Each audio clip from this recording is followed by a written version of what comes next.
It's spoiler in time, folks. And if you missed the main Cordkillers episode, there is no Brian Brushwood. There never was. It's alleged that there may be again someday. I'm not sure I believe it.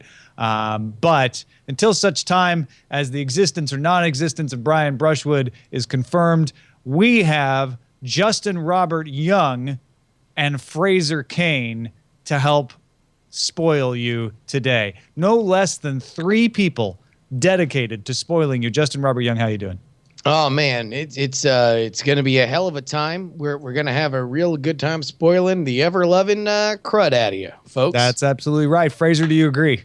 Yeah, spoilering rations have been increased from 40 grams to 25 grams, and we've always been at war with Eurasia. We're going to finish with True Detective, Season 2, Episode 1. We're going to review Silicon Valley Season 2, which all 3 of us have watched. We're going to check in with Fraser on Jurassic World, which I know we've talked about before, but he's got a fresh perspective on it. Justin and I both saw Inside Out. We're going to talk about that, but let's start with the movie draft update.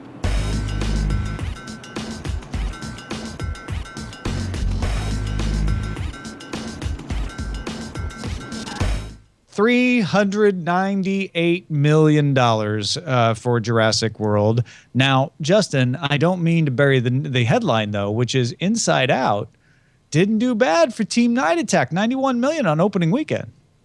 Yeah, the highest non-sequel opening in Pixar's history. Good news for us, although it really doesn't do us any good because we stink, we're terrible, and we have no chance of winning. Well, now you say that, but you still have Trainwreck. Sure. Yeah, no, that's true. And if Trainwreck makes $100 billion, it will be a tremendous success. And we will have $332 million, which will still not be enough to even sniff third place. Now, here's the thing. This week, Team DTNS has its second movie. We had San Andreas, which got us $132 million. This week, we have Ted 2. Everybody was saying, oh, DTNS going to run away with it until Jurassic World came out and made $398 million. Now Team Cordkillers, which also has Minions, which is going to rack up some dollars, is looking like they might, well, they definitely will catch Guy from Queen's Network, who has Max this weekend, but there's a good bet they'll catch him this week. Whether they can actually catch Amtrekker before Minions, I don't know, but they will catch Amtrekker after Minions because Amtrekker has no more movies. And I don't think Spy or even Insidious Chapter 3 is going to be making that much money. Entourage certainly is not. It feels like Jurassic World is still gaining momentum on this. Yeah. No, absolutely. So okay, it's Tom, gonna that's be fine, and you're right, and you can dance around this all you want. Here's the fact of the matter: you have about 50 movies that open up between now and then, and they are all lottery tickets that have a different level of ability to pop. San Andreas went for more than you might expect. We'll see what Ted does, but it's still highly unlikely anybody but you and Jenny take this one home. I'm not counting Team Cordkillers out yet, especially if Minions does well. Your modesty is almost offensive. Now, if Team Space had a seat at the table, it would have gone completely differently. But we'll watch this one from the sidelines. Listen, I'm not saying that because my wife works at the YouTube Space and I got a chance to speak with a Minion on set there recently that changed my opinion, but could happen. Okay, that's fine. Just stop being nicer than us and better than us. We're all just trying to ask you to just pick one. Be better than us and win, or be nicer than us, but don't do both. All right. Well, I'll try to lose the movie draft then. Let's talk about Inside Out. Justin Robert Young. Now, Fraser, I know you didn't see it. Are you cool if we spoil human emotions for you, personified? Yes. Yeah, I'm fine. I think you can spoil this one for me. Justin, you were pretty positive about it. It sounds like. I thought it was remarkable. I thought it was exceptional. I think it cements Peter Docter as one of the most innovative and interesting people in animation there is, to be able to do 2 movies that are so completely out of left field, like Up and Inside Out. Of course, Toy Story 3 is something that has an established language that he did very, very well with as well. But this is really, really amazing. Both times, I don't know if I had an immediate buy-in, for either of those films. And yet with Inside Out, it was so much bigger, so much richer, so much more complex, and so much smarter than I was expecting, all while kind of wrapping it in a really fun science fiction, buddy mission movie that it involved a lot of really, really cool elements. I really can't speak highly enough about the movie. I think it was great. Yeah, I thought it's almost like he challenge writes. He's, this was a tough call to say, I'm going to personify all the emotions inside of a teenage girl as she is entering in, towards puberty. I'm going to have her move across the country. I need to make deep and compelling relationships with her parents outside of the world, never have her aware of the interior world, and yet have all those emotions match up and none of them turn into stereotypes, even though they are stereotypes from the beginning. I think that was the most impressive part, is that he was able to really provide a nuanced version of what makes a person while using these really crude stereotypes of our emotions. And, is really a movie that has a philosophical idea and point. Notice that whenever we go into somebody else's head, whose emotion is the lead, who is the Captain Kirk at the console. Each person is different. And I believe that, the point of the movie is that this is whoever settles in as your team captain is a part of who you are. I mean, really, the movie is about identity more so than it is emotion, and how our emotions dictate who we become ultimately. Tie that into some of just like the really, the really, really fun stuff with Bing Bong, the imaginary friend, and you have just a lot of great conversations. Like, what happens if Bing Bong makes it out of the chasm? Does that mean, like, is that an element to say that, is that how characters are made? Is that how creativity is brought out when these things survive longer than they should? I mean, there's a lot of really interesting stuff, including elements that just kind of pass by. Like, if you notice, what is getting torn down in her long-term memory? What has outlived its usefulness? It's really great. And it never really stops to point out and say, oh no, except for things that are relevant to the plot. Like, oh no, that's going away. That means blank. It lets you figure out what it means, which is great. And every metaphor basically works on the outside. So you can say, like, I lost my train of thought, and you see that happen. You say, I can't remember everything that I used to. And you see that, and like, everything, when you pull it out of the interior world, still works with a typical explanation that you would use. And I found that really impressive. And I also noticed the different people driving. So the earliest you see outside of the main girl character is the mother and father. And at first I was like, oh, dad's driven by anger, mom's driven by sadness. That seems a little paper thin. And then the more you visited inside the mom and dad, the more you realized, no, this is actually really deep, because what it's saying is dad learned to control his anger. It was anger management that put anger in that captain's chair. And likewise, mom has learned to deal with her sadness. And all of a sudden, that went from me going, that's a little trite, to like, that's amazingly deep and complex without even having to say a word. Well, not to mention that the stakes in this movie are an 11-year-old becoming morally vacant. Like, that's insane. Just as a concept, let alone as a kid's movie. I mean, like, the idea that if our heroes do not succeed, we have somebody, like, we have an explanation for why child runaways happen is right. Is crazy.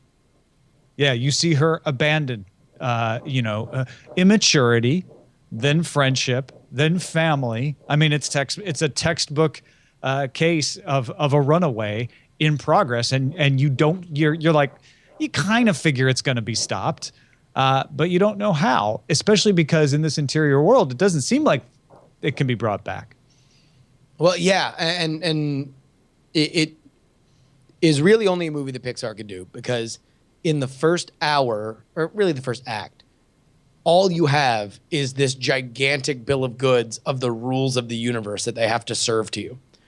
And that would be it would be intolerable in the hands of most people, even great animation houses, if you don't have that like whackety schmackety like joke a minute stuff that they add into that first act. Like that first act is basically just rule,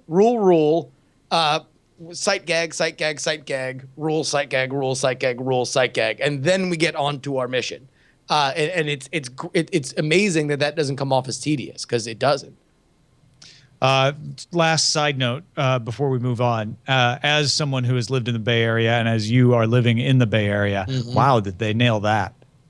Eileen and I were cackling when they moved into the old messed up Victorian.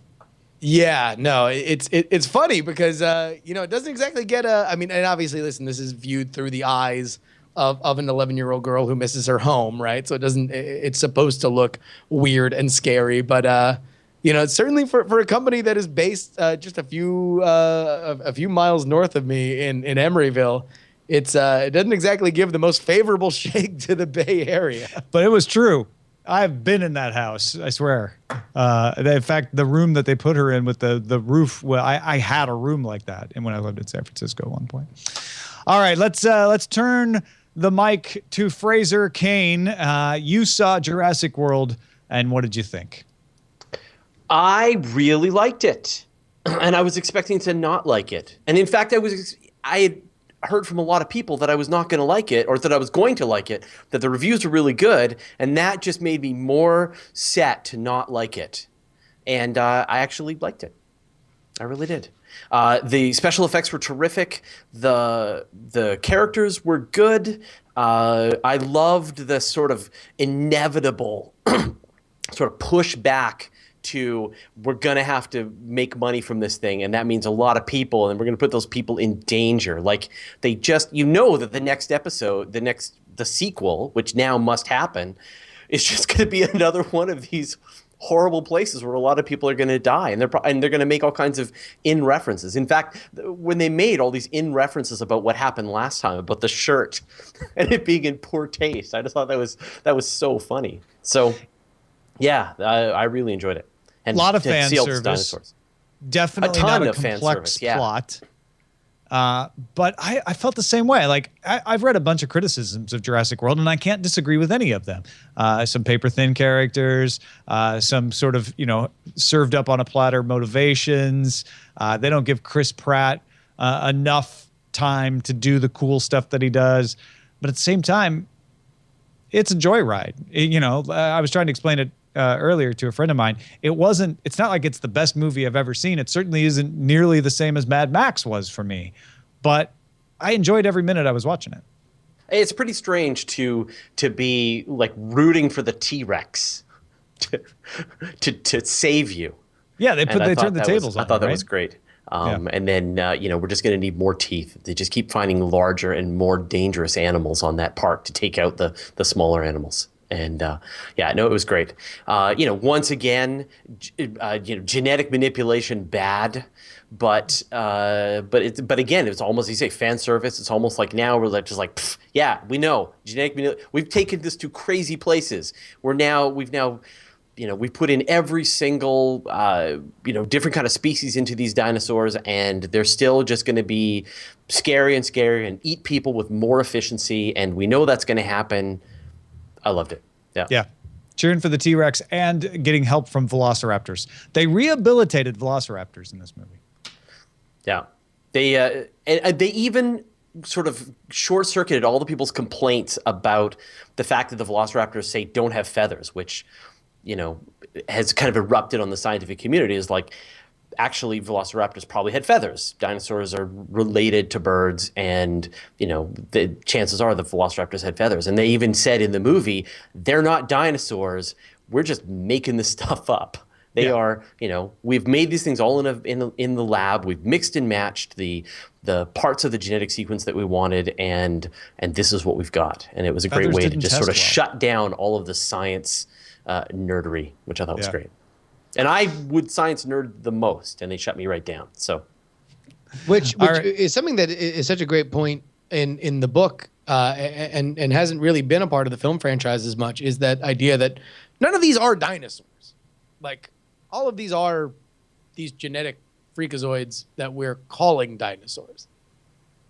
That is exactly right. It's, when because the DNA is so damaged and there's so little of it out there, and they're going to have to fill I've heard a scientist describe this, when they actually do make dinosaurs, if they ever make dinosaurs, they're going to do it by rolling back the genome.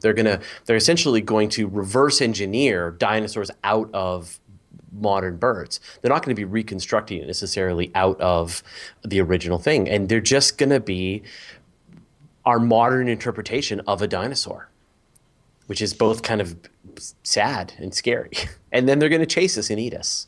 Yeah, that's the scariest part, when they chase us and eat us, I think. Well, let's talk about something less scary, at least in a way. Silicon Valley Season 2. I'm curious, Fraser, how you perceive this, being involved in technology, but not experienced with the seat of technology, where all of this is taking place. I mean, I'm looking at this thing and I'm seeing week to week things that I know have happened, things that I've covered on the Daily Tech News Show, things that I know people personally have had happen to them. Was it still as enjoyable to you, or do you have as much experience with that you saw all that stuff as well? Well, yeah, no, before I was the publisher of Universe Today, I was the co-founder of two tech companies back in the 90s and left in the early 2000s. And I am currently the product manager for a tech-based startup called HeroX. So when I watch that, it is really kind of it's like watching a horror movie for me. I get a lot of post-traumatic stress disorder. Same thing with The Social Network. Like, when I watch that movie, I just get the chills. And a lot of the decisions that I've made about how to kind of lead my life and how I just want to work, on an island in Canada on my space news, as opposed to being in that environment, is because it's so terrifying and difficult and sort of really hard on your body and your mind and your relationships. And so when I watch this kind of stuff, no, I get tons and tons out of it. Man, you're spiritually closer to it than I've been, because I've stayed away from those boardroom type meetings on purpose. Justin, what about you? I thought it was funny. It's pretty funny. They got some funny jokes in there. No. I mean, it's obviously something that, you can't live out here and be involved in technology without having a little bit of that kind of be a part of your life. It certainly is at its weakest, I think, too in-jokey and too much committed to the idea that this is a real quote-unquote look at some of the annoying elements of this culture, which I think it gets right almost to a Slavish degree. But I will say I did not enjoy the first half of this season. I was frustrated by the fact that they didn't want to move their characters forward in a way that, let's say, did you guys both watch Extras, the Ricky Gervais show? Yeah, absolutely. I was hoping that we would get kind of an extra season 2 with Silicon Valley. That and for those, it's spoiler in time, although we're going to spoil stuff that we didn't say we would. But Extras it was 2 seasons, and it goes from one where your main character is trying to get a show to the second one. By the end of it, he gets the show that he wants to do, and now he has to deal with his reality and whether or not it fulfills him. I was hoping, because for all the comedy and the BS that happens for a company just starting to get off the ground, there is plenty beyond that point. And I hope by the end, now with the end of this season, that we get some of that going forward into the next one. And I think it finished very strong. It was very funny. There was good payoff for the characters, but I just kind of hope that we keep going. But I that's my experience. I think this is fairly similar to my experience in the startup world, is that everything takes a lot harder for you to get any kind of traction.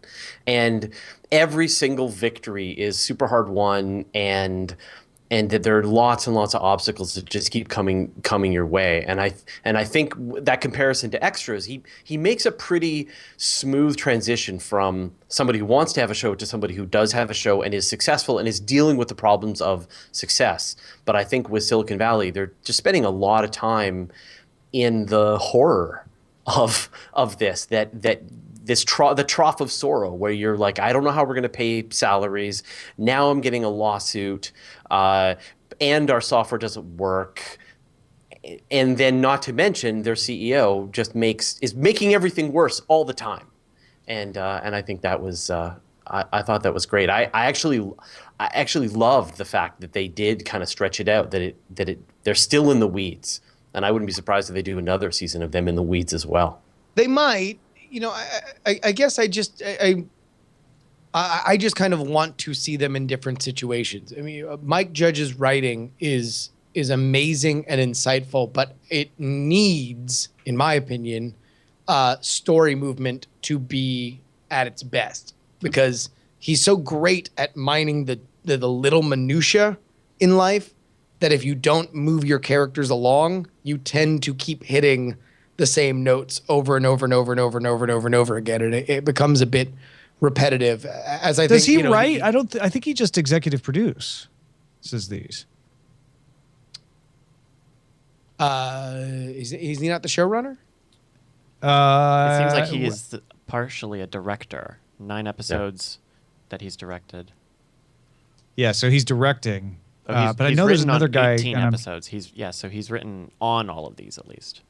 Okay. I mean, yeah. I've been watching the show with my girlfriend, and she had never watched season 1, and she only started watching them with me with season 2, and she is really enjoying them. And maybe, with what Justin said, she hasn't seen season 1 and sees it as a repeat of season 1. But it's nice to see that somebody who isn't in the tech space and really doesn't have a lot of experience with it is still getting quite a lot out, finds the jokes funny, groks what's going on, and really enjoys it. So I love it. It's one of the shows I look forward most to.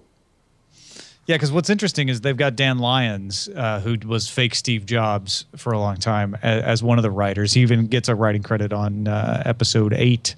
I thought that episode was great, by the way. I think the line, this is Palo Alto, we don't enjoy some of the freedoms you have in China, was one of my favorite lines of the series. But you're right. But Mike Judge is there. I mean, I think that's why this works for me, is you've got the Mike Judge sensibility, but he has the sense to turn it over to people like Dan Lyons or Carrie Kemper and say, tell me what actually would happen, and I will make it funny. I will make sure to find the human element to it. And that's what you're talking about, Justin, is that combination of his sensibility with an actual progressive story. The whole sequence with the condor egg and the guy who falls. Oh, go ahead, Justin. Oh, sorry. I guess I found the show most interesting when we were moving into new places.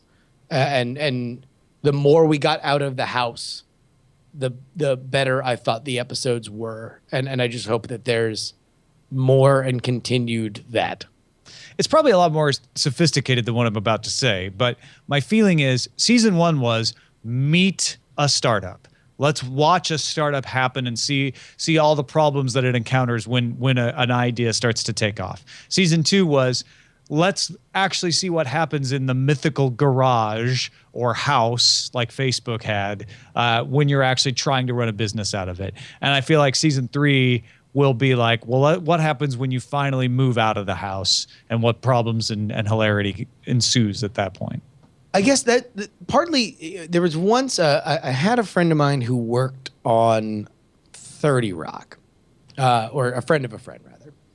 And he was saying on the difference between 30 Rock and Studio 60, which was, they both debuted in the same year. Both were about sketch comedy shows. And the 30 Rock writer said, well, the problem with Studio 60 is that there's no stakes in stand-up comedy or sketch comedy. If sketch comedy, if a TV show gets canceled, everybody just kind of moves on. Like, people might be sad if they really, really liked it, but it's not the end of the world. Part of where I thought Silicon Valley kind of floundered to me in the beginning and middle of the season was that, so let's say this goes belly up, right? They've all had at least a certain degree of fame. that they gathered from the TechCrunch thing. They have a good product. They're fairly well respected, at least in terms of getting attention for what they did. What really is, granted, lost possible money, sure, but I just got the feeling that all these guys are going to get jobs coming out of it, right? They're all probably going to make six figures at another gig, even if they all go back to Hooli. Right, True. but while you're in the middle of it, right? This is the whole point: is that while you're in the middle of it, it feels like it's life and death. That if this goes off the rails, then you're dead. And anyone who has been through a failed startup knows that in fact you're exactly right. That you pick yourself up, that you move on to the next thing. You're wiser. You have more experience. You, in fact, can maybe negotiate a better deal, and things move on. And I think what's great about this story is that they're looking at it from this perspective from the main characters, and like the whole scene with the condor egg and with the ranger who falls, and they're all just super concerned about bandwidth and traffic and number of people watching, and they don't even take 1 second to think about the poor misery that this guy is going through. Sort of shows this laser focus on what they want as their outcome. And so I think they all clearly have so much more growth to do as characters that there's room for a ton more stories. Yeah, I remember when I worked at Tech TV, it was always like, am I going to get laid off? Am I going to get laid off? It was this horrible fear if you were going to lose your job. And yet, when they laid off 3/4 of us, as far as I know, everybody got jobs eventually. It was not the end of the world. It wasn't the end of stakes. So that is interesting, that trying to translate that feeling of doom when you're inside of something, even if, Justin, you're absolutely right. Like, oh, these guys are going to be fine if this falls apart. People don't always have that perspective when they're in the middle of it. Well, no, and I guess that's not as translatable. Yeah. As soon as the story had movement, as soon as it's like, oh, okay, well, do I want them to get this test right? Do I want them to be in bed with this business? Do I want these other people who are trying to take them down to fail? Yes. Give me those character motivations. I can understand it and I can wrap my head around it. I think at times the show just kind of felt like, okay, well, now we're here, and it's not necessarily untrue, right? It's not representative. I just don't know if it's the most interesting. All right, let's move along to True Detective Season 2, Episode 1. Justin, you didn't watch this, right? No, I'm a false detective. You're a false detective, so you don't care. You don't mind. No, yeah, you guys can talk about it. All right. Did you watch Season 1? I did not, no. Whoa. I know. He's a detective. They exist. Well, we watched True Detective last night, and I'll start, Fraser, because I was really excited about it. Loved Season 1. Thought it was amazing. Thought the previews for this one looked pretty interesting, pretty cool, great cast. And it kept losing my interest throughout the entire thing. The thing that I loved about Season 1 was the atmosphere from the very beginning, and the murder mystery from the very beginning just gripped me. And then they built those characters up until I was invested in them. But I was in from day one. This one, I totally see where they're going. It's a film noir, detective story, classic LA elements in it. There's even a freaking Maltese Falcon in one shot, which is, by the way, a San Francisco-based story, but whatever. I'm watching this and I just kept drifting. This is complicated. I'm having a hard time wrapping my head around all of these characters. I did love the final scene when you finally bring all these characters together, but I had to go read an episode summary, and maybe it's just me. Maybe I was just tired. Maybe I wasn't in the right frame of mind, but I had to go read an episode summary to figure out some of the things that I just didn't catch while watching it the first time. And now I'm on board because they did bring it around at the end of this first episode, and I think we're gonna get some momentum going into episode 2. But did you have as much problem following all of this?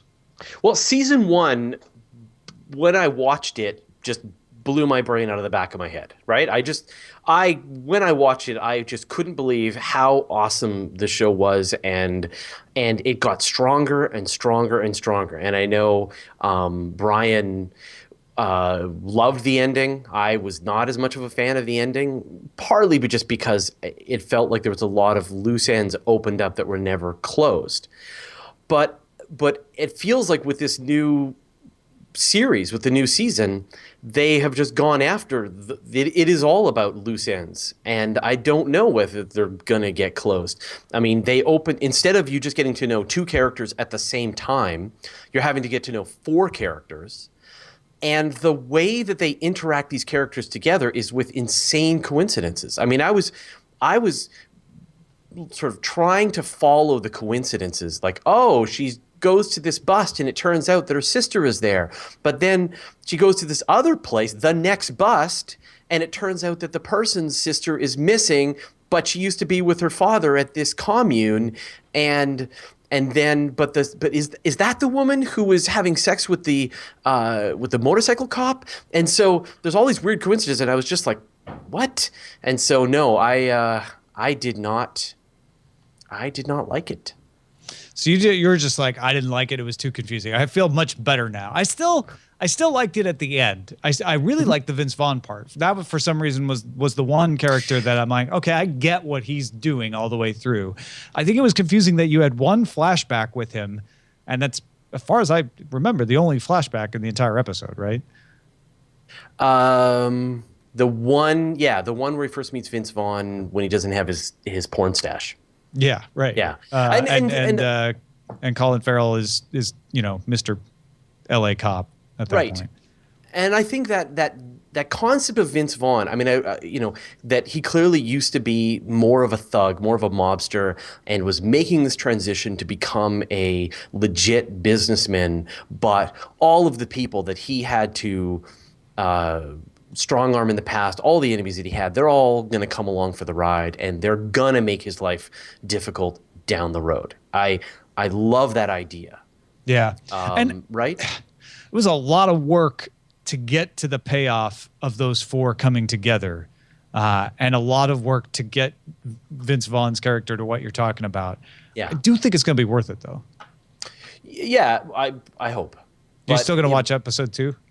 I will still watch episode 2, and if it doesn't get a ton better or more coherent, because, man, like I'm kind of getting sick of procedural dramas at this point. I'm like, oh, it's a procedural, I'm not going to watch it. And so I felt like I went out on a limb for True Detective, and it just really paid off as you got through this great mythology and all of the really interesting storylines and the people and just the world of Louisiana.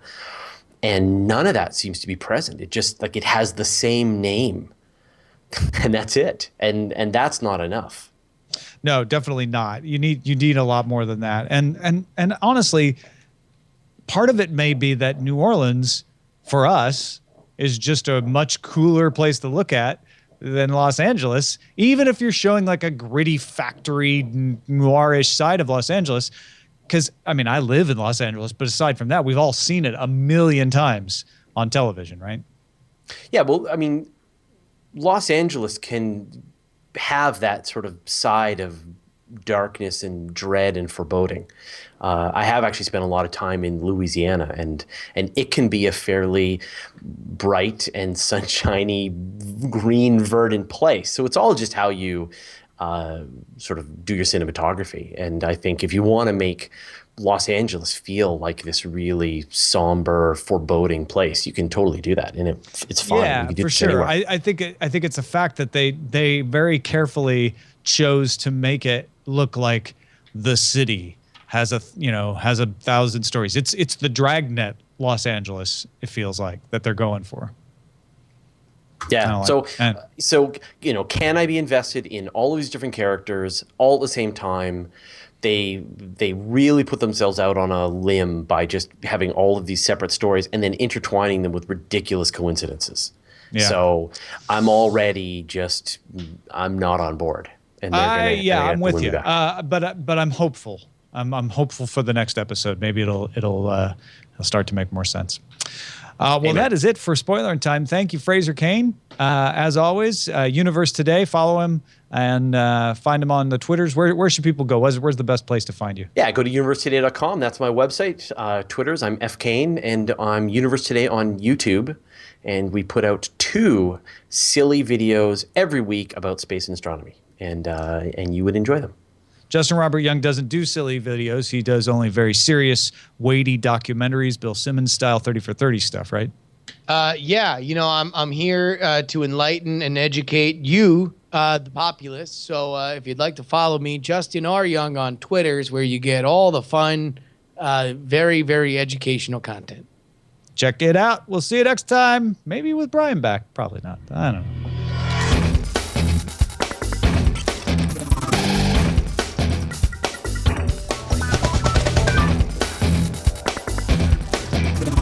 Diamond Club hopes you have enjoyed this program.